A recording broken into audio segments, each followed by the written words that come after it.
دوستوں ساتھیو السلام علیکم ورحمۃ اللہ وبرکاتہ۔ جیسے کہ میں نے ابھی آپ کو بتایا کہ جب حضرت عثمان رضی اللہ عنہ کو خلیفہ جو ہے ان کو الیکٹ کیا گیا اور حضرت علی رضی اللہ عنہ اس وقت موجود نہیں تھے، اس کے بعد جب وہ آئے تو انہوں نے اس کو باقاعدہ حضرت عثمان رضی اللہ عنہ نے ان کو باقاعدہ تفصیل بیان کی کہ کیسے الیکشن ہوا، تو اور یہ بھی کہا کہ اگر وہ چاہتے ہیں تو میں 10,000 جاتا ہوں خلافت سے، لیکن حضرت علی رضی اللہ عنہ نے ان کو جو ان پہ جو ہے ان کی بیعت کی اور باقاعدہ وہ بھی ان کو فیور کیا اور حضرت عثمان رضی اللہ عنہ جو ہے تیسرے خلیفہ بنے۔ اس وقت جو تھا تقریباً پوری اسلامی ریاست میں جو تھا ایک دوسرے خلیفہ کی وفات کے تک ماحول جو تھا بالکل ٹھیک تھا اور پوری طرح ہر طرف سے جو ہے کسی قسم کی کوئی پریشانی نہیں تھی، لیکن حضرت عثمان رضی اللہ عنہ کے حضرت عمر رضی اللہ عنہ کے وفات کے بعد ہی تو تمام جو اسلامی ریاست کے جو دور دراز کے خطے تھے، ایجپٹ تھا، میسوپوٹیمیا تھا، سیریا تھا، یہ دور دراز کے علاقوں میں جو تھے جو معاہدات کیے گئے تھے مختلف لوگوں کے ساتھ، ان تمام لوگوں نے جو ہے ایک جو ہے اپوزیشن کرنا شروع کر دی، اور وہاں کے ایک پرشینیا کے ایک ایکس کنگ جو تھے یزدرگ تھے، وہ ان کو جلا وطن کیا گیا تھا۔ انہوں نے وہاں سے جو ہے کارروائی شروع کی اور لوگوں کو اکسانا شروع کر دیا، اسلامی ریاست کی اتھارٹی کے بارے میں جو ہے ان کو باقاعدہ اکسانا شروع کر دیا۔ تو حضرت عثمان رضی اللہ عنہ نے ان تمام سچویشن کو بڑی قابلیت سے ان کو اٹینڈ کیا، اور جہاں کی ضرورت پڑی تو ان کو جو ہے فوجوں کو جو خاص کر پرشیا کی طرف جو ہے فوجوں کو بھیجا، مزید فوجیں بھیجی اور اس شورش کو اس اپوزیشن کو جو ہے قابو میں کر لیا، جس سے جو ہے ایک قسم کا جو ہے پرشیا کو ایک دفعہ دوبارہ ان کو دوبارہ جو ہے اسلامی ریاست میں لایا، چونکہ وہاں کافی پریشانی پیدا ہو چکی تھی، اور فردر جو ہے اس اسلامی ریاست کی ایکسٹینشن ہوئی، اور ایک طرف اسلام کا جھنڈا جو ہے اب بالغ میں اور ترکستان تک جا کے پہنچ گیا، اور اس کے بعد جو تھے وہ دوسرے چیف جو تھے دور دراز علاقوں کے حریت کے، کابل کے اور غزنی، ان چیف سے بھی جو ہے کچھ معاہدات ہو گئے، اور اس طریقے سے نیشاپور، تور اور میو وغیرہ بھی اسلامی ریاست میں 30 ہجری میں جو ہے وہ اسلامی ریاست میں وہ حصہ بن گئے، اور اس کے اگلے سال میں جو 8ویں سال جو حضرت عثمان رضی اللہ عنہ کے 8ویں سال کی جب یہ خلافت تھی، تو اس میں جو ہے وہ جو یزر کنگ تھے وہ جو ایگزائل میں ہی وہ وفات پا گئے، اور 32 ہجری میں جو ہے مسلم آرمی جو تھی وہ ترکش آذربائیجان میں جا کے انہوں نے جو ہے فوج کشی میں حصہ لیا، اور یہ علاقہ بھی جو ہے اسلامی ریاست کا حصہ بن گیا۔ پہلے تو اسلامی فوجوں کو کچھ شکست ہوئی، لیکن اس کے بعد انہوں نے جو ہے باقاعدہ یہ سارا علاقہ جو ہے اس میں اپنے قبضے میں لے لیا۔ تو اس طریقے سے جو ہے حضرت عثمان نے ایک طرف تو اس جو ہماری جو اسلامی ریاست کی اس کو مستحکم کیا، اور دوسری طرف سے اس کو اور ایکسپینشن کر دی، اسلامی ریاست کی جوریڈکشن کو، ٹیریٹری کو اور ایکسٹینڈ کیا، نارتھ نارتھ میں بھی ایکسٹینڈ کر دیا۔ اس کے بعد انہی کے دور حکومت میں، دور خلافت میں، رومن نے دوبارہ جو ہے سیریا میں جو ہے فوج کشی کرنا شروع کر دی، جہاں کے معاویہ جس کے گورنر تھے، اور معاویہ نے بڑا مستحکم طور پر پورا کنٹرول کیا تھا، سیریا کا بہت سا علاقہ اپنے زیر اہتمام لایا تھا۔ سیزار آف روم نے جو ہے باقاعدہ ایک فوج کشی حضرت عثمان کے دوسرے ہی سال ہی جو ہے انہوں نے بہت بڑی فوج جو تھی، زمینی فوج جو تھی، انہوں نے ایشیا مائنر کی طرف سے جو ہے سیریا کی طرف بھیجی، اور سیریا میں اس وقت حضرت معاویہ کے پاس اتنی بڑی فوج نہیں تھی جو کہ اس رومن فوج کا مقابلہ کرے، تو خلیفہ حضرت عثمان رضی اللہ عنہ نے یہاں سے مدینہ سے بہت بڑی فوج جو ہے وہ سیریا کی سپورٹ میں وہاں بھیج دی، اور اس طریقے سے وہ فوج کشی جو ہے وہ تبرستان کے پاس ہوئی، اور وہ علاقہ جو ہے وہ رومن فوج تھی وہ ہار گئی، اور تبرستان کا علاقہ بھی اسلامی حکومت کا حصہ بن گیا۔ اس کے بعد مزید ان کو آگے دھکیلا گیا، تفلستان بلیک سی تک ان کو دھکیلا گیا۔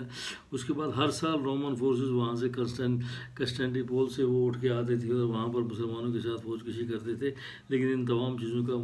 اسلامی فوج نے بڑی بھارت سے مقابلہ کیا، ان کو دھکیل دیا۔ اس کے بعد سائپرس کا جو اسٹریٹجک ایک وہ تھا، کیا کہتے ہیں، آئی لینڈ تھا، ایک اسٹریٹجک پورٹ تھی، اس کو بھی انہوں نے قبضے میں لے لیا۔ اصل میں ایک دیکھا جائے تو حضرت معاویہ رضی اللہ عنہ کے دور میں انہوں نے حضرت عمر رضی اللہ عنہ سے اجازت مانگی تھی کہ سائپرس کا جو جزیرہ ہے، آئی لینڈ ہے، پورٹ ہے، وہ بالکل سیریا کے پاس ہی ہے، کہ اگر کہاوت یہ تھی کہ اگر وہاں پر کوئی کتا بھونکتا تو سیریا کے کوسٹل میں علاقے میں اس کی آواز آتی، ان سے اجازت مانگی تھی کہ اس پر حملہ کیا جائے، لیکن اس وقت حضرت عمر رضی اللہ عنہ نے وہ اجازت نہیں دی۔ لیکن اس کے بعد جو ہے وہ چونکہ یہاں سے اسی راستے سے رومن فوج بار بار جو ہاسٹلٹیز کریٹ کرتے تھے، پھر اس کے بعد حضرت معاویہ نے جو ہے حضرت عثمان رضی اللہ عنہ سے جو اجازت مانگی اور اجازت دے دی گئی، اور اس پر وہ جو ہے سائپرس کا وہ جو آئی لینڈ تھا اس کو فتح کر دیا گیا۔ 33 ہجری کی بات ہے یہ۔ اور اس کے بعد رومن نے دوبارہ جو ہے ایجپٹ میں جو ہے باقاعدہ دوبارہ ایک فوج کشی کی۔ اس فوج کشی کو بھی اسلامی فورسز نے بڑے مہارت سے جو ہے، یہ 25 ہجری کی بات ہے، 644 ہجری میں اس کو بھی جو فوج نے بڑا جو ہے، انہوں نے پہلے پورٹ آف الیگزینڈریا کو اپنی پوزیشن میں لے لیا، اور پھر عامر بن عیاش جو وہاں کے گورنر تھے، انہوں نے رومن فوجی کو وہاں سے ہٹا دیا اور اس الیگزینڈریا پورٹ کو بھی دوبارہ اپنے قبضے میں لے لیا۔ اس طریقے سے ہر طرف سے فوج کشی ہوتی تھی، لیکن ان تمام فوج کشیوں کا مقابلہ جو اسلامی فوج نے بڑے مہارت سے کیا۔ اسی دوران ایک ڈسپیوٹ پیدا ہو گیا ایجپٹ میں۔ عامر بن عاص تھے وہاں کے گورنر تھے، اور عبداللہ بن سعید تھے جو کہ کسی ایڈمنسٹریٹر میٹر میں ان کو جو ہے معاملہ جو ہے ان کا آپس میں کوئی جھگڑا ہو گیا۔ عبداللہ جو بن عاص سے یہ جو ان کا ریلیشن تھا حضرت عثمان رضی اللہ عنہ کے ساتھ، اور بڑے ایک کیپیبل ایڈمنسٹریشن تھے، تو ان کو خلیفہ نے باقاعدہ ایجپٹ کے ایک حصے کا انچارج بنایا تھا۔ اس ڈسپیوٹ کو جو ہے خلیفہ کے پاس آیا، اور خلیفہ نے حضرت عثمان رضی اللہ عنہ نے جو ہے حضرت عمر بن عیاش کے خلاف وہ جو فیصلہ کیا، اور ان کو وہاں سے واپس بلایا، گورنر کے خلاف فیصلہ کیا، ان کو واپس وہاں سے بلایا گیا۔ اس کے بعد اس کی جگہ جو ہے عبداللہ بن سعید کو وہاں بھیجا۔ دیکھا جائے تو حضرت عمر رضی اللہ عنہ نے جو اپنا اسلامی رول تھا وہ ٹریپولی اور بکرا برگاہ تک جو ہے مسلم ٹیریٹری کو وہاں تک لے گئے تھے، اور حضرت عثمان رضی اللہ عنہ نے جو ہے اپنے ان تمام علاقوں میں جو ہے حالات کو مستحکم کیا، اور اس کے بعد جو مزید جو ہے رومن فورسوں کو آگے دھکیل کر ایجپٹ پہ دوبارہ اپنا جو ہے قبضہ دوبارہ قائم کیا، اور اس طریقے سے یہ سلسلہ مسلم ٹیریٹری جو ہے وہ بڑھتی گئی۔ گریگری ایک رومن کمانڈر تھے، بہت بڑے کمانڈر تھے، ان کے پاس 1,20,000 فوج تھی۔ انہوں نے جو ہے گورنر کے خلاف، عبداللہ بن عیاش کے خلاف دوبارہ ایک فوج کشی کی، اور اس پر بھی حضرت عثمان رضی اللہ عنہ نے ایجپٹ میں دوبارہ جو ہے یہاں سے ایڈیشنل ری انفورسمنٹ کی، اور ان کو جو ہے عبداللہ اور ساتھ میں جو ہے اپنی آرمی کی جو تھی وہ عبداللہ بن عباس اور عبداللہ بن عمر کے زیر اہتمام جو ہے وہاں فوج کشی کی گئی۔ لیکن یہاں پر بھی جو ہے بہت ہی بڑی جو ہے فوج کشی ہوئی، بہت بڑی جنگ ہوئی۔ گریگری بہت سٹب بارن تھے، بڑے سخت قسم کے کمانڈر تھے، لیکن آخرکار عبداللہ بن زبیر نے ان کو جو ہے قتل کر دیا۔ اس پر ساری فوج میں بھگدڑ مچ گئی اور فوج بھاگ گئی۔ یہ 26 ہجری کا واقعہ، اور 5 سال بعد 31 ہجری میں پھر انہوں نے بہت بڑا ایک حملہ کیا، لیکن اس حملے کو بھی اسلامی فوجوں نے جو ہے ناکام کر دیا۔ اب اس میں دیکھا جائے تو ڈسکنٹینٹ جو تھا حضرت عثمان رضی اللہ عنہ کے دور میں، جو ڈسکنٹینٹ پیدا ہوا، اس کی وجوہات کیا تھی؟ اس میں بہت ساری وجوہات بتائی جاتی ہیں، لیکن وہ ان کا ثبوت نہیں ہے، ان کا ثابت نہیں ہوئی۔ جیسے اس میں یہ تھا کہ اپنے ریلیشن کو انہوں نے بہت زیادہ، اپنے ریلیشن میں لوگوں کو انہوں نے جو ہے بہت سارے مقام، جو اسٹیٹ پوزیشن تھی، چاہے آرمی میں تھی، چاہے گورنر تھی، ان کو دی تھی۔ حالانکہ یہ چیزیں سب غلط ثابت ہوتی ہیں۔ دیکھا جائے تو حضرت معاویہ جو ان کے ریلیشن میں تھے، ان کو حضرت عمر فاروق رضی اللہ عنہ نے جو ہے باقاعدہ ڈمسکس کا، سیریا کا گورنر بنایا تھا۔ اس کے بعد انہوں نے اپنی پوزیشن مستحکم کی، اور اس طریقے سے وہ سلسلہ جو آگے چلتا رہا۔ اس طریقے سے حضرت عثمان رضی اللہ عنہ نے فرنٹیئر کو بہت ایکسپینڈ کر دیا، اس کے بعد فورٹیفائی کر دیا، نئی علاقے جو اینیکس کر دیے گئے، اور نظام جو ہے وہ وہی نظام تھا جو کہ حضرت عمر فاروق رضی اللہ عنہ کے دور میں تھا۔ ہر قسم کی جو تھی گورنر تک رسائی تھی، چھوٹی سی جو باتوں پہ جو ہے پبلک کی بات مانی جاتی تھی، گورنر کو بلایا جاتا تھا، ویلفیئرس کے کام ہوتے تھے، تمام وہ سلسلہ جیسے حضرت عمر فاروق رضی اللہ عنہ کے دور میں تھا۔ فریڈم آف ایکسپریشن تھی، ہر چیز کو گورنر تک کبھی، بلکہ خلیفہ کا دروازہ بھی ہر وقت کھلا رہتا تھا، جو بھی چاہے، بلکہ یہاں تک تھا کہ گورنر کو گارڈز رکھنے کی بھی اجازت نہیں دی گئی تھی۔ اور اس طریقے سے یہ دور حکومت جو ہے بہت ہی بہترین طریقے سے چل رہا تھا۔ لیکن اس میں ایک پریشانی آ رہی تھی کہ جب یہ نئے لوگ جب شامل ہونے لگے دوسرے علاقوں سے، جیسے یہود نصارہ وغیرہ لوگ جب مسلمان کنورٹ ہونے لگے تو ان میں وہ خوبصورتی وہ زیادہ طور وہ دنیائی جو جو اسلامی حکومت میں جو لوگوں کی پراسپرٹی ہو رہی تھی، لوگ بڑے پھل پھول رہے تھے، بلکہ ہر قسم کی پریشانی سے دور ہو رہے تھے، تو اس کو دیکھ کر وہ لوگ جو ہے مسلمان کنورٹ ہو رہے تھے. ان کا وہ جذبہ نہیں تھا، دلی جذبہ نہیں تھا، جس کی وجہ سے ان میں کہیں نہ کہیں انہوں نے جو ہے اسلامی حکومت کے خلاف جو ہے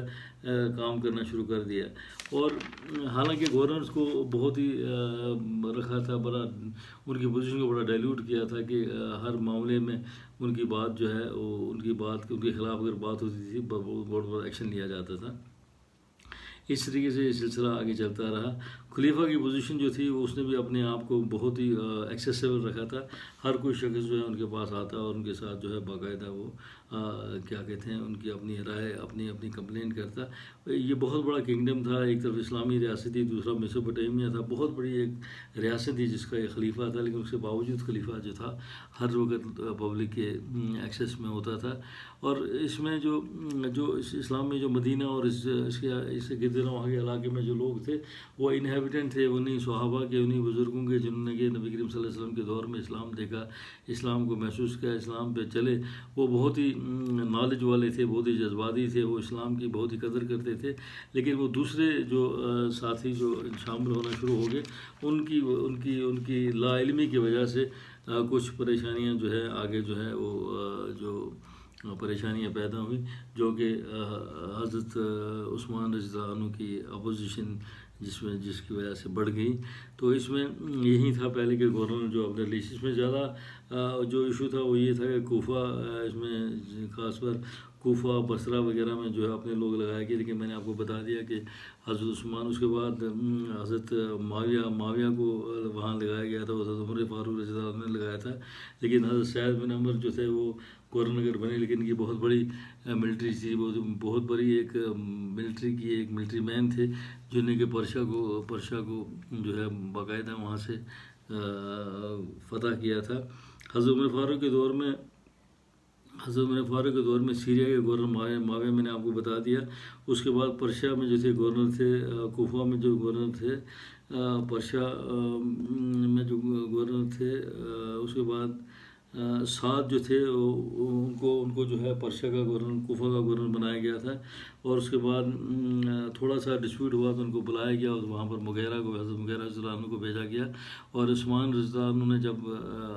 دور خلافت لیا تو انہوں نے وہاں پر سعد بن عمر کو جو ہے باقاعدہ گورنر بنایا گیا. تو اس کے بعد پھر ایک ڈسپیوٹ پیدا ہوا. سعد بن عمر اور ابن مسعود جو تھے وہ ٹریجری آفیسر تھے. سعد نے ایک لون لیا تھا اور اس پر ابن مسعود نے ان کے ساتھ کوئی لون کی واپسی کے بارے میں بات کی اور ان کے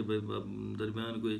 آلٹریشن ہوئی، کوئی ایسا مان کے سکتے ہیں کہ پبلک میں بات جب آ گئی تو خلیفہ نے بھی اس پہ فیصلہ کیا اور سعد بن عامر کو باقاعدہ واپس گورنر سے بلا دیا. وہاں پر ولید بن عقابہ جو بھی ریلیشن میں بے شک تھے، لیکن یہ بھی بے شک ریلیشن میں تھے خلیفہ کے، لیکن انہوں نے 25 ہجری میں جو ہے ایز اے گورنر ٹوک اوور کیا. لیکن ولید کے خلاف شکایت ہے کہ انہوں نے کہیں لیکور شراب کا کہیں ہاتھ لگایا، شراب کا نشہ کیا. تو اس وقت ان کو خلیفہ نے ان کو ڈسمس کیا اور باقاعدہ پبلک میں ان کو جو ہے ان پر کوڑے برسائے گئے. اور حالانکہ یہ ریلیشن میں بھی تھے، لیکن اس کے باوجود یہ واقعہ جو ہے 30 ہجری میں یہاں پر سعد ابن عاص نے دوبارہ جو ہے 30 ہجری میں اس میں گورنر کا جو ہے اس کو سکسیڈ کیا، جو بے شک ان کی ان ایکسپیرینس سے دو ریلیشن عثمان کے ریلیشن میں تھے. اس کے بعد 34 ہجری تک یہ جو ہے اس کے بعد ان کو ابو موسیٰ ابن اشعری کے سے ریپلیس کر دیا گیا. اس طریقے سے یہ تعیناتی جو تھی کسی وجہ پہ، کسی مہارت پہ، کسی قابلیت پہ جو دی جاتی تھی، اس میں کوئی ایسا حصہ نہیں تھا کہ جس میں یہ کہا جائے کہ ریلیشن کی وجہ سے جو ہے یہ ایسا سلسلہ ہوا. یہ سلسلہ آگے بھی حضرت علی رضی اللہ عنہ کے دور میں بھی ایسا ہوا کہ ابو بنو قریش اور بنو امیہ میں ہی لوگ زیادہ جو تھے وہ تعیناتی کی جاتی تھی.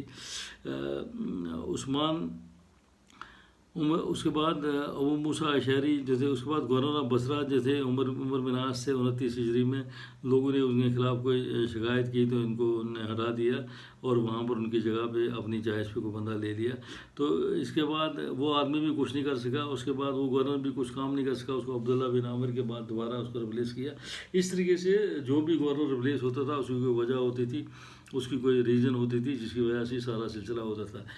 اب یہ سلسلہ تو جاری ہوا، حکومت کا سلسلہ جاری تھا. حکومت بہت خوبصورت تھی،